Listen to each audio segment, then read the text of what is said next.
안녕하세요. 법률사무소 진리 최석호 대표 변호사입니다. 지금 영상을 보시는 분들은 아마 이제 개인 파산이나 면책 제도가 무엇인지는 아마 다 아실 겁니다. 그러니까 부채 상환을 감당할 수 없는 상태를 법원이 인정했을 때 채무 이행을 면책해주는 제도가 바로 이것이죠. 그로 인해서 채무자는 정지적으로 재개할 수 있는 기회를 얻게 되고요. 하지만 이제 이러한 파산 면책 신청이 신청한다고 해서 무조건 인용이 되는 것은 또 아닙니다. 법원에서 승인을 받지 못해가지고 막상 파산까지는 되었는데 면책을 못 받는 경우도 꽤 많고요. 그렇기 때문에 오늘은 면책이 기각될 수 있는 상황을 한번 설명드려 보려고 합니다. 첫 번째로 기본적인 내용이긴 하지만은 채무자가 신청권자 자격을 갖추지 않았거나 아니면 첨부 서류를 제대로 제출하지 않은 경우 자격 미달로 면책이 안 될 수 있습니다. 그러니까 예를 들면은 개인 파산은 채무보다 재산이 더 많다거나 아니면은 지속적인 수입이 발생하고 있다 이렇다고 하면은 조건에 맞지 않는다고 판단이 되어가지고 면책이 되지 않겠죠. 근데 단순히 서류가 좀 미비가 된 상태다 라고 하면은 법원은 바로 기각을 하진 않고요. 그 채무자의 소명을 위해서 보정 권고, 보정 명령을 내리거든요. 그래서 이때 서류를 잘 준비해가지고 보정을 한다면은 기각을 당하지는 않을 것 같습니다. 두 번째로 채무자에 대한 파산 절차의 신청 자체가 기각되는 경우도 있습니다. 가끔 이제 파산 신청하시는 분들 중에는 파산 절차를 좀 남용하는 분들이 계십니다. 파산 절차를 남용하는 걸로 인정이 된다라고 하면은 애초에 파산 신청 자체가 기각이 될 것이고요. 그리고 파산을 전제로 한 면책 신청 역시 기각이 되겠죠. 그 다음에 세 번째로 채무자가 절차에 필요한 비용을 연합하지 않는 경우 이때도 면책 신청이 기각이 됩니다.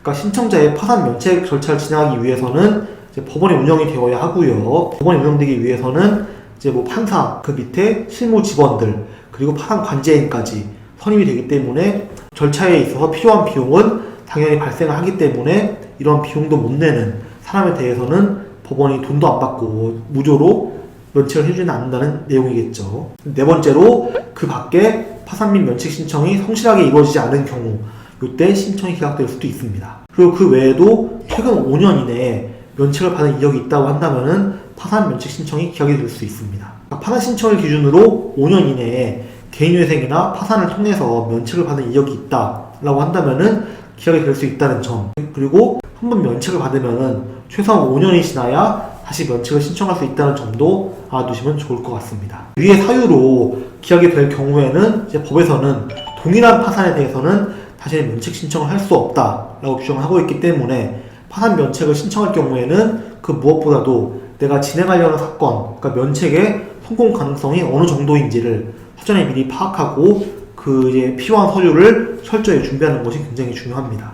물론 기각을 당해도 원칙상 즉시 항고라는 구제사안은 있다고 하지만은 그 즉시 항고를 통해서 해결될 문제였다라고 하면은 애초에 파산 면책 신청을 한 게 기각되진 않을 거거든요.